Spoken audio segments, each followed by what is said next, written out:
Donc maintenant, je récapitule les accents de la lettre de l'alphabet. C'est-à-dire, je vois ici, j'ai mis sur chaque lettre ce qu'on appelle fatha. Fatha, ouverture. C'est-à-dire, là, tu vas ouvrir la bouche dans toutes ces prononciations.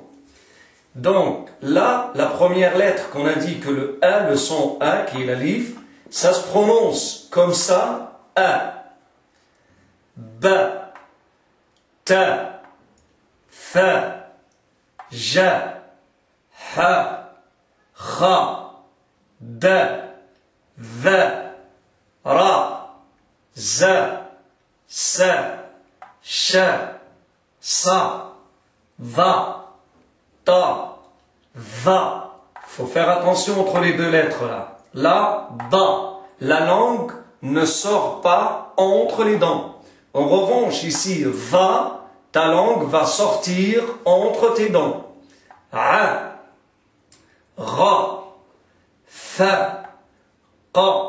Faites attention pour la prononciation du qaf. C'est une lettre un peu, je vais dire, difficile pour les francophones. C'est-à-dire, il faut bien prononcer le qa. Qa, comme la poule. Qa, qa, qa, qa. Donc, qa, ka, la, ma, na, ha, wa, ya, a.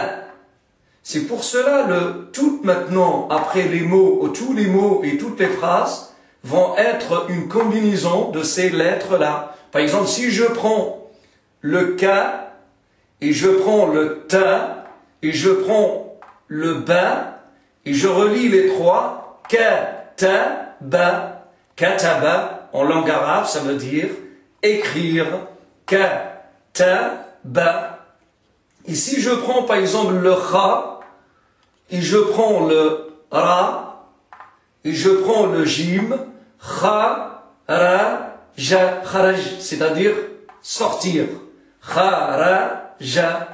Si je prends maintenant, par exemple, une autre lettre, va, et je prends le ha, et je prends le ba, va, ha, ba, vahaba.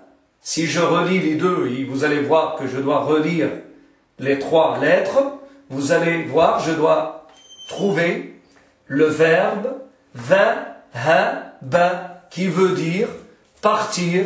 Si je prends par exemple le a, et je prends le ka, et je prends le lem par exemple, a-ka-la, akala, je relis les trois, qui veut dire manger.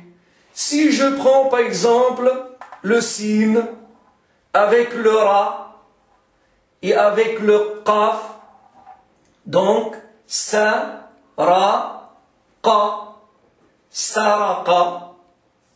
En langue, en français, ça veut dire voler, saraqa.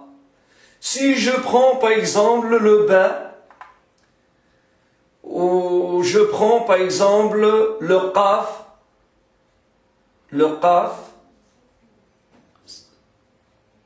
ba, qa, ra.